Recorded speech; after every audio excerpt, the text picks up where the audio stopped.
rentre à fond dans le sujet. Julien, c'est le moment pour toi de venir nous rejoindre. Mesdames et messieurs, un accueil ultra chaleureux. Il a un agenda chargé. Il a su trouver du temps pour venir nous rejoindre. Julien Villeray, c'est à toi. Merci beaucoup.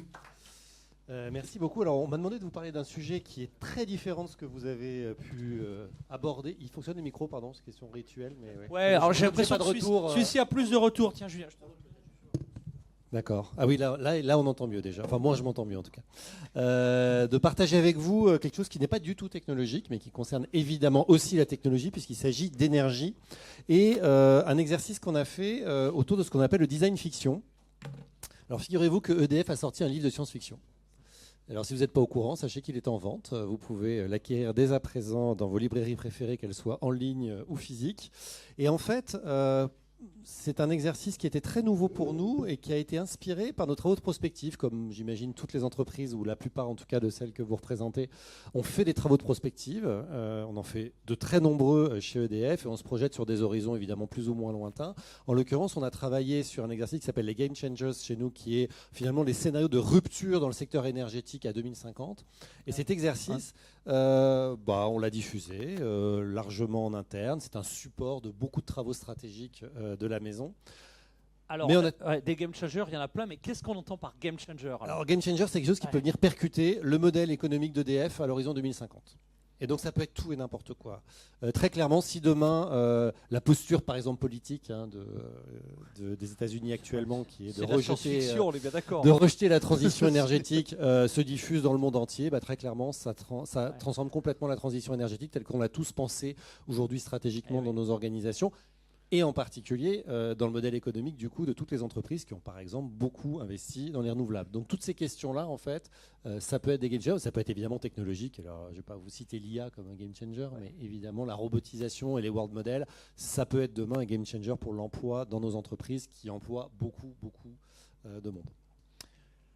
Donc voilà, pardon, pour le game changer. Et juste dire que ça s'est percuté en fait avec un éditeur, vous connaissez peut-être, qui est Talandier, qui est un formidable éditeur de livres, en particulier de géopolitique, qui est venu nous voir en nous disant c'est génial ce que vous faites, on a entendu parler de vos game changers, ça tombe bien, nous on va faire un bouquin sur l'énergie, est-ce qu'on peut faire un truc ensemble ?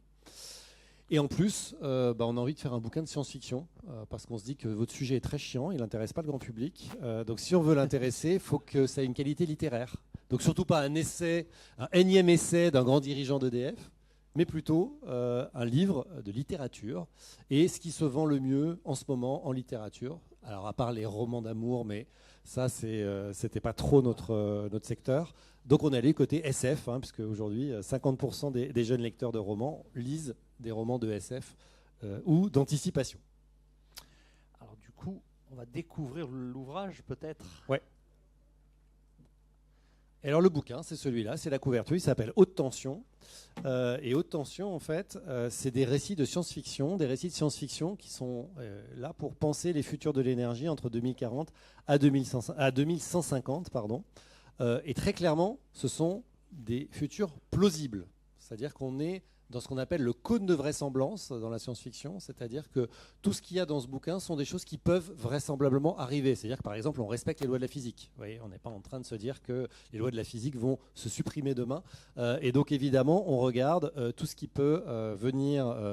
alors de façon, encore une fois, littéraire, donc on est évidemment dans quelque chose de projectif, mais qui peut être plausible autour de la souveraineté énergétique, l'autonomie énergétique, le poids des géants numériques, les nouvelles technologies de production d'énergie, par exemple la fusion ou l'hydrogène blanc, des choses comme ça. Bref, l'idée, c'est d'utiliser la fiction pour faire émerger les enjeux géopolitiques et énergétiques et mettre finalement en lumière et faire comprendre tout ce qui pourrait, dans nos vies, dans vos vies, dans les miennes, dans celle de tout le monde, changer et qui est plus compliqué ou plus difficile à expliquer, j'allais dire factuellement et rationnellement, parce qu'en gros, on va tous fermer les écoutilles au bout d'une minute, parce que c'est vraiment des débats d'experts, passer par la fiction.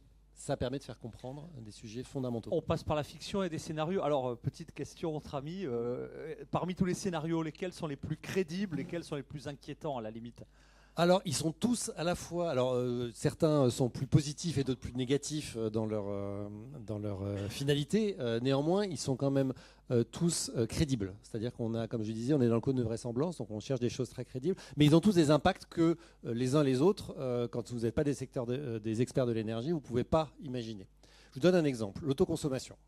Tout le monde rêve de l'autoconsommation. Je suis au niveau de ma maison, de mon village, je mets des panneaux solaires, j'ai des batteries, j'autoconsomme mon électricité, tout ça est très vertueux, c'est absolument formidable. L'autoconsommation, effectivement, c'est tout ça. Mais l'autoconsommation, c'est aussi un séparatisme sociétal.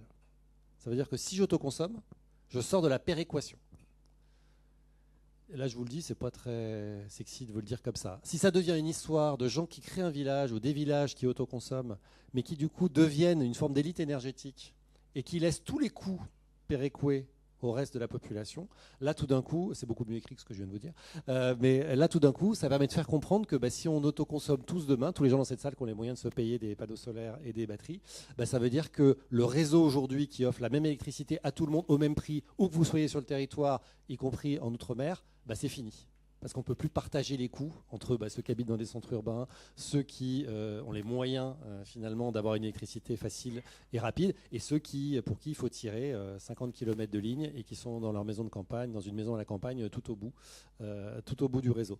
Donc tous ces enjeux-là, très concrets, en fait, on peut les aborder de façon compréhensible et intéressante à travers la fiction. Mais on a aussi des choses beaucoup plus lointaines, des scénarios très dystopiques, mais voilà, au cas où ça vous dirait de le lire, je ne vais pas vous les révéler ici.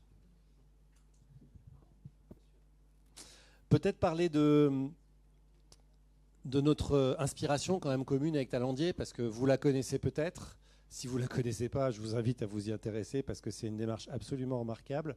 On s'est inspiré du dispositif de la Red Team.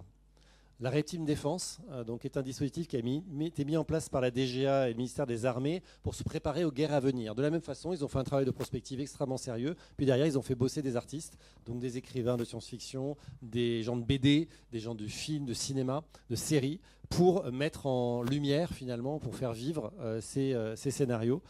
Ça a eu un effet absolument incroyable, d'abord à l'intérieur du ministère des Armées, parce que comme pour nous chez EDF, ça nous a permis de préparer un certain nombre de scénarios, donc de prendre des décisions dès à présent pour se préparer à ces futurs, mais aussi ça a donné un grand succès de librairie, beaucoup plus d'ailleurs que le nôtre à ce stade, puisqu'ils ont vendu plus de 40 000 exemplaires à date des 3 bouquins qu'ils ont sortis. Et si vous n'avez pas lu en particulier Ces guerres qui nous attendent, je vous conseille de le lire, c'est absolument formidable. Alors, la Red Team chez les armées, et au niveau de l'énergie et d'EDF, c'est la même couleur? Oui, alors nous on a notre Blue Team. L'écran vient de sauter, hop, parce que j'ai lancé un film, ce que je n'aurais pas dû faire. Notre Blue Team, en fait, c'est les équipes en fait, qu'on a sélectionnées avec Talandier pour produire ce bouquin, c'est-à-dire l'écrire. Romain Lucaso, qui n'est pas un inconnu, puisque à la fois un des meilleurs auteurs de SF français, accessoirement il est consultant à la Caisse des dépôts, pour ceux qui ne le savent pas, mais c'est aussi... Pardon ? Si, il est consultant à la Caisse des dépôts. Il est auteur de science-fiction, c'est celui qui vend, un des auteurs qui vend le plus en France en science-fiction, et c'est celui qui a dirigé tout l'effort rédactionnel de la Red Team pour l'armée. Donc on l'a pris pour notre projet, et il a agrégé autour de lui ces auteurs que peut-être pour certains vous connaissez, Marguerite Imbert en particulier, qui a beaucoup de succès en ce moment, et qui donc sont venus prendre nos Game Changers et les traduire en nouvelles. Et puis on a pris également un artiste de BD qui est très réputé en ce moment et qui a en particulier été parmi les auteurs de NATO 2000. Julien, en quoi, parce que là c'est vrai que c'est impressionnant, mais en quoi cette approche elle change concrètement la façon d'anticiper le futur? Alors ce qui change, c'est pas tant le bouquin et la science-fiction, c'est la capacité de le rendre appétant, de le faire comprendre et de donner envie aux gens de s'y intéresser. Et c'est vrai en interne dans l'entreprise comme en externe. Évidemment, la direction de la stratégie du groupe EDF, elle n'a pas besoin de ça pour s'intéresser au sujet de la stratégie. Mais les 180 000 autres salariés, eux, par contre, c'est un vecteur absolument incroyable pour les faire rentrer dans des questions et des sujets qui sont très difficiles à appréhender. Et pour le grand public, alors évidemment, le grand public, on reste quand même sur une sociologie de gens que ça peut intéresser, donc qui est plus limitée que le très grand public. Mais néanmoins, pour le grand public aussi, c'est une façon de les faire rentrer dans nos sujets, qui sont des sujets super compliqués. Et alors, quand on y ajoute la dimension technologique, la dimension géopolitique, et ce qu'on vit en ce moment, évidemment, est un driver important de ça. Ça nous paraît être une forme d'utilité publique, finalement, de faire rentrer les gens dans ces sujets-là. Merci, on est proche de la conclusion. Les derniers, voilà, Je voulais juste diffuser une petite vidéo pour terminer, puisqu'elle va vous permettre de voir un peu l'environnement et le making-of de ce bouquin haute tension. Peut-être que je réappuie, non? C'est bon ou ça démarre tout seul? Je ne sais pas.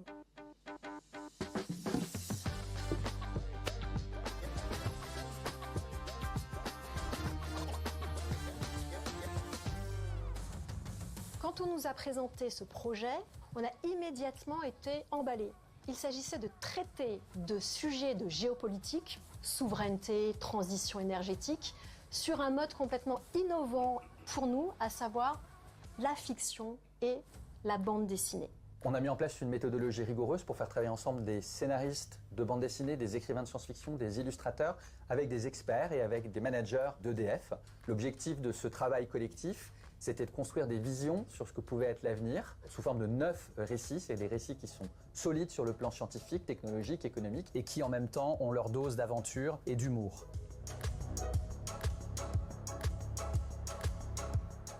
On a travaillé sur un projet de prospective chez EDF qui s'appelle les Game Changers. Qu'est-ce qui va venir percuter notre univers, le monde, dans les 30 prochaines années? Et donc cette idée, on l'a partagée avec un éditeur, Talendier, avec des auteurs de science-fiction, des auteurs de BD, et puis nos experts chez EDF. Et tous ensemble, on a construit ce projet haute tension. On est dans une période de transition importante au niveau énergétique en passant d'une économie, d'une production d'énergie dominée par les hydrocarbures vers une production d'énergie décarbonée et on a voulu explorer ce que ça voulait dire concrètement.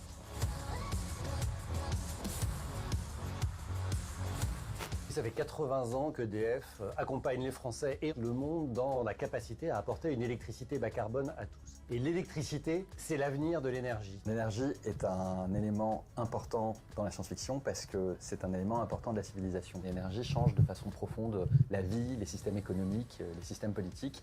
Et la science-fiction ne s'y est pas trompée. Il y a beaucoup de romans de science-fiction qui traitent de la question énergétique. L'objectif, c'était vraiment de créer un livre plaisir qu'on a envie de dévorer, mais qui aussi nous permet d'en apprendre plus sur ce monde de l'énergie de demain. Après 9 mois, ce projet est une réussite. En tant qu'éditrice, ça a été vraiment une belle aventure éditoriale et je dois remercier notre partenaire EDF qui a su laisser une parfaite liberté aux auteurs. Bravo. Je crois qu'on peut applaudir cette dynamique. Un mot avant les Q&A. Ça, c'était le petit film juste qui a été fait pour les libraires, en fait, pour que les libraires aient envie de le commander. C'est pour ça qu'il est un peu marketing. Mais comme vous voyez, c'est pas un projet corporate. Il n'y a pas marqué EDF sur la couverture. C'est vraiment un projet littéraire. Bravo. Conclusion, Q&A tout de suite. Q&A peut-être, allez, s'il y a des questions. Allez, c'est parti. Alors, allez, c'est parti. Je te laisse te présenter. Ouais, alors je voulais vous dire, de temps en temps, il y a des boîtes qui vraiment te stupéfient. Et il y a quelques années, 3-4 ans, j'étais allé à des restitutions de Masterpeak, XHEC, et il y avait quelqu'un d'EDF qui avait présenté un petit bouquin, alors ça vous a peut-être inspiré après, qui s'appelait « Imaginer en commun un avenir positif ». Et franchement, mais quel oxygène ça avait donné à dans un monde aussi angoissant. Ça s'appelait, le sous-titre, c'était 4 aventures vers un monde juste et neutre en carbone. Et tu te dis, mais merci EDF. Et on a besoin de ça. Je précise que Guillaume, il ne pose pas chez EDF. Mais non, mais c'est bien, je vois que année après année, EDF continue à regarder vers plus loin et vers des avenirs désirables. Et on a vraiment besoin de ça. Donc merci. Merci beaucoup. Ouais. C'est sûr, quand on voit les pénuries énergétiques d'autres pays européens, c'est vrai que ça ne date pas d'aujourd'hui. Alors déjà, merci Julien, c'était une présentation passionnante. Bravo quand même à EDF, bravo à Orange, parce que je pense que vous êtes pas mal aussi sur ce genre de choses. Bravo à Bouygues, parce que je pense que pour imaginer le futur, c'était pas mal. D'ailleurs, c'est ce qu'on se disait, mais ils pourraient faire pareil, ils pourraient faire un roman de ce qu'ils nous ont montré juste avant. Je pense que je posais la question que peut-être tout le monde a en tête. Quels sont les 9 scénarios? Est-ce qu'on peut est-ce que tu peux nous en présenter un ou deux, nous expliquer Ouais, alors attends. Alors. Et moi, je suis maître du temps. Après, tu vas m'engueuler parce que je maîtrise pas le Non, temps. mais Si, peut-être- allez, je te laisse peut-être J'avais faire pris mes notes un parce ou deux que- comme Je vais ça dire à la pourquoi. volée. Je vais Un dire ou pourquoi, deux, parce mais qu'il y avait- bon. Il y avait des éléments que j'ai vus jusqu'en 2150. Ouais, On est tout vraiment à sur fait. la projection très très long terme. Tu veux celui de lointain, le 2150, plus qu'est-ce qui se rigolo, passe, le plus sympa? Alors, en fait, ça dépend évidemment des histoires, parce que c'est pas tous en projection de 850. J'ai pris ma liste, du coup, parce que je me suis dit que peut-être que la question viendrait à un moment. Donc, j'avais pris ma liste, je les ai pas tous en tête en toute.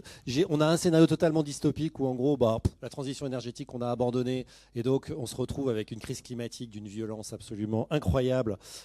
Et du coup, comment est-ce qu'on résiste à tout ça? Je vais pas vous donner à chaque fois la conclusion, évidemment, des histoires, parce que c'est pas parce qu'il est dystopique qu'il est forcément négatif à la fin. On peut avoir des ouvertures positives.